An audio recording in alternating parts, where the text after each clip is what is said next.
1955, en la fête de Notre-Dame de Lourdes, une jeune femme de 21 ans revêt l'habit religieux à Save, au Rwanda, marquant le début d'un noviciat qui allait non seulement définir sa vie, mais aussi illustrer les tensions complexes entre la volonté personnelle et l'obéissance institutionnelle au sein de la congrégation des Béné Bikira.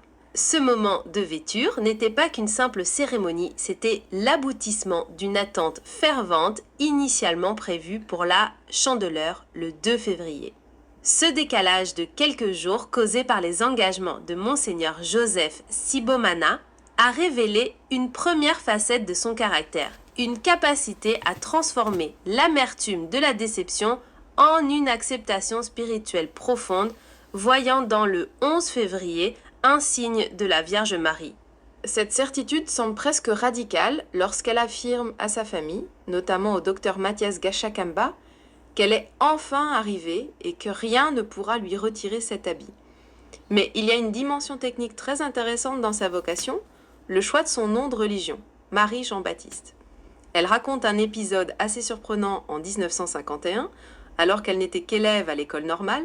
En voyant une autre novice, Marguerite, recevoir ce nom, elle s'exclame avec une assurance déconcertante que cette novice finira par partir, car elle lui a volé son nom. Comment peut-on expliquer une telle revendication identitaire au sein d'un processus qui prône normalement l'effacement de soi ? Elle mentionne d'ailleurs que Jean-Baptiste aurait vécu à Qumran, s'inspirant des Esséniens pour sa vie de pénitence. Elle tente de transposer cette rigueur dans son propre noviciat. Mais ce qui est remarquable, c'est la structure familiale qu'elle décrit. Sa vocation n'est pas isolée. On a l'impression que sa prière pour attirer sa famille vers la vie religieuse a été exaucée de manière exponentielle, avec des neveux devenus prêtres, comme l'abbé Emmanuel ou l'abbé Amalika. C'est une véritable dynastie spirituelle. Absolument, et cela nous amène à sa théologie de la grâce. Elle s'inspire énormément de Thérèse de Lisieux, dont les reliques étaient présentes à l'autel de Save. L'idée de l'ascenseur de l'amour de Thérèse est centrale ici. Elle refuse de se sanctifier par ses propres forces, ce qui est une intuition théologique très fine qu'elle confirmera plus tard à l'université de Louvain, en Belgique. Le principe du « tout est grâce » de Thérèse devient son bouclier. Si le salut vient de Dieu, alors son indignité personnelle n'est plus un obstacle, mais le lieu même où la grâce peut agir. Elle se laisse sauver plutôt que de chercher à se sauver elle-même. C'est ce qu'elle explique à son directeur spirituel, marquant une rupture avec une vision purement volontariste de la sainteté. Pourtant, cette paix intérieure est brutalement mise à l'épreuve après 16 mois de noviciat. Le récit prend une tournure dramatique lorsque la supérieure générale, Mère Thérèse, souhaite qu'elle prononce ses vœux prématurément pour partir en mission en Europe. C'est là que surgit un conflit de pouvoir avec la maîtresse des novices, Mère Ruta. Le changement d'attitude de Mère Ruta est frappant. Elle passe d'une guide spirituelle à une figure qui semble presque vouloir l'évincer en lui suggérant de partir travailler à Muramba plutôt que de rester dans la congrégation. C'est une épreuve de force psychologique.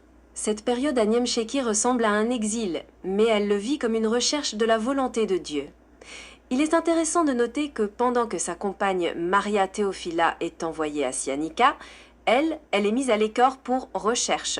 On sent une tension entre la volonté de la supérieure générale qui veut l'envoyer en Europe et celle de la maîtresse des novices qui semble douter d'elle. C'est une illustration parfaite de la complexité des structures religieuses de l'époque, où les enjeux de pouvoir se mêlaient aux questions de formation. Tout à fait. Et il ne faut pas oublier le contexte historique et culturel du Rwanda des années 50. La vie religieuse chez les Béné Bikira est alors en pleine expansion, mais elle reste sous une surveillance étroite. Le fait qu'elle tienne bon, qu'elle refuse l'amertume face à Mère Ruta et qu'elle maintienne son désir de consécration, malgré ce petit brouillard, comme elle l'appelle, démontre une résilience psychologique exceptionnelle. Elle s'appuie sur sa conviction intérieure. Si Dieu a fait des miracles pour Jean-Baptiste, il en fera pour elle. Elle ne lutte pas contre les autorités.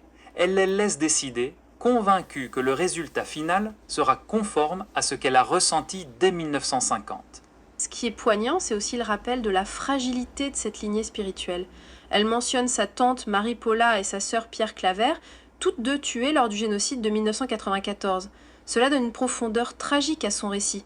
La paix qu'elle trouve au noviciat en 1955 est le socle qui lui permettra sans doute de traverser les tempêtes bien plus sombres de l'histoire rwandaise. Sa prière pour sa famille n'était pas seulement une demande de vocation, c'était une préparation à un destin collectif où la foi et le sacrifice allaient se rejoindre de manière brutale. C'est la force de son témoignage. Elle nous montre que le noviciat n'est pas une simple école de règlement, mais un laboratoire de l'âme. Entre la joie de la vêture et les larmes séchées avant de retourner à table sous le regard de Mère Lewantina, il y a tout l'apprentissage de l'abandon. Mère Lewantina joue d'ailleurs un rôle crucial de médiatrice, en la rassurant sur son choix. Ce sont ces figures de soutien discrets qui permettent aux vocations de ne pas se briser face aux rigidités administratives. Elle conclut cette période avec une fidélité inébranlable. « Dieu est fidèle », dit-elle. Cette fidélité de Dieu est le miroir de sa propre vigilance à ne jamais laisser personne lui retirer son habit. En fin de compte, l'histoire de ce noviciat entre 1955 et 1957 nous enseigne que la vocation n'est pas un chemin linéaire. C'est une négociation constante entre des signes intérieurs, comme le nom de Jean-Baptiste, et des réalités extérieures parfois contradictoires. Elle a su transformer une attente imposée en un espace de grâce, prouvant que même dans les moments d'incertitude institutionnelle, la clarté intérieure peut prévaloir. Son parcours à Save et Nyamasheke reste un modèle de cette forme de résistance spirituelle qui ne dit pas son nom, préférant l'obéissance intelligence à la révolte stérile. Et c'est cette intelligence de la foi, nourrie par la lecture des évangiles et l'exemple de Thérèse de Lisieux, qui lui a permis de transformer ce brouillard en une lumière durable. Elle a compris très tôt que le salut ne dépendait pas de ses performances, mais de sa capacité à accueillir ce qui lui était donné, même quand le don prenait la forme d'une épreuve ou d'un retard. Cette sagesse, acquise à seulement 21 ans, est le véritable héritage de son noviciat, un héritage qui dépasse largement les frontières de sa congrégation pour toucher à l'universel de l'expérience humaine face au sacré. Ce récit nous invite à réfléchir sur la force des convictions personnelles face aux structures qui nous entourent et sur la manière dont nous gérons nos propres périodes de noviciat dans la vie. Si ce témoignage t'a touché, n'hésite pas à partager cet épisode avec tes proches pour prolonger la réflexion sur la persévérance et la foi.